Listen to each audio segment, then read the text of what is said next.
Halo adik-adik kakak belakang semua, saya Kelatan Kiang. Hari ni kita nak sembang sikit pasal berita yang viral baru-baru ni lah, berkenaan dengan tragedi bas yang mengorbankan 15 student UPSI dan apakah jalan penyelesaian. Okey, dekat Malaysia kita tahu aksiden berlaku setiap hari, tapi yang kes yang berlaku serentak yang macam ni, yang sekaligus 15 nyawa terkorban ni, maksudnya sesuatu yang rare lah.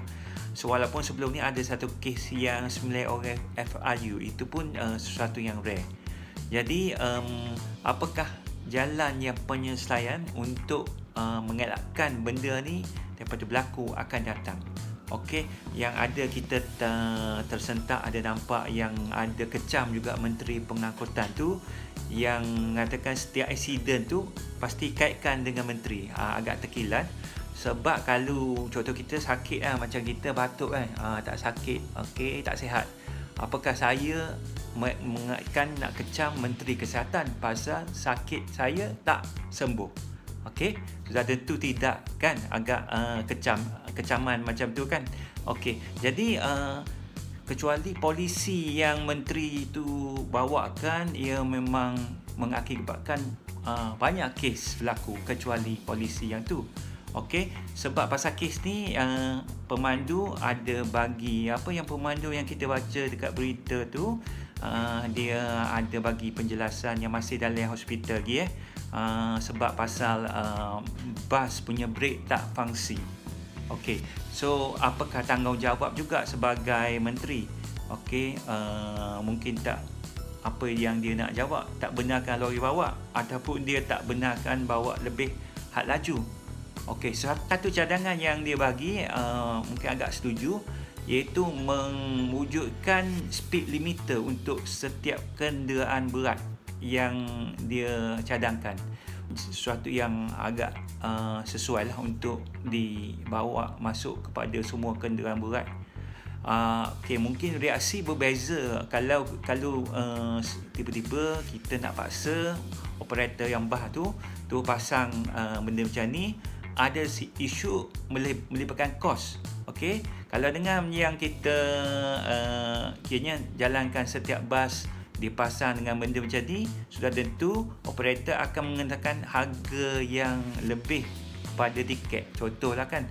So jadi itu antara benda-benda yang tak senang lah kalau cadangan yang dibuat oleh Menteri Pengangkutan.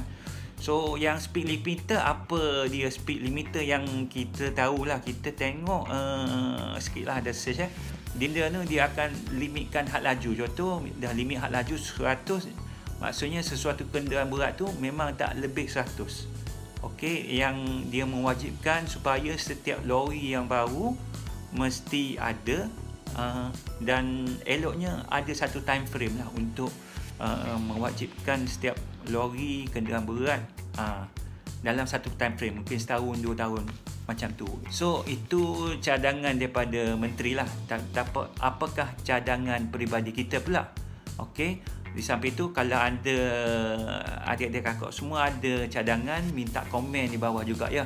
So cadangan peribadi saya, kita nampaknya setiap kali aksiden ia pasti berlaku waktu malam. Okey, contohnya kes ni berlaku 1 pagi, tapi kebanyakan kita tengok selepas 12 malam sure akan ada benda-benda kes yang kemalangan berat.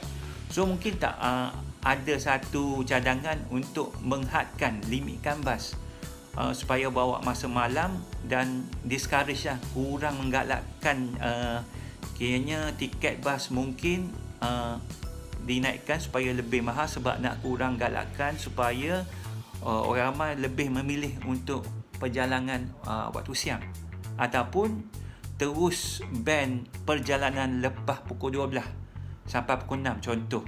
Jadi lepas pukul 12 dekat jalan raya memang tak ada bas sekali. Okay, itu antara cadangan peribadi saya lah. Tapi cuma kita ke arah mengurangkan ataupun kayaknya kalau sudi mungkin boleh dilaksana, teruskan ban masa dia, contoh timing start 12 malam sampai pukul 6 pagi. Contoh tu. Satu lagi, dulu-dulu memang dah ada merealisasi saya sebagai pemandu yang kedua. Tapi tak tahulah sebab apa pemandu yang kedua pun, sebab memang biasalah kalau kita pun biasa bawa jalan malam-malam, lebar malam, selalu yang lebih ngantuk tu waktu malam juga yang kita rasa yang lebih senang nak mengantuk. Okey, dengan itu saya juga mengharap yang keluarga, semua ahli keluarga yang terlibat tu kuatkan kesabaran dan kekuatan untuk tragedi ini. Okey, sebab memang malang tidak berbau. Okey, dengan itu sekian, terima kasih, jumpa lagi.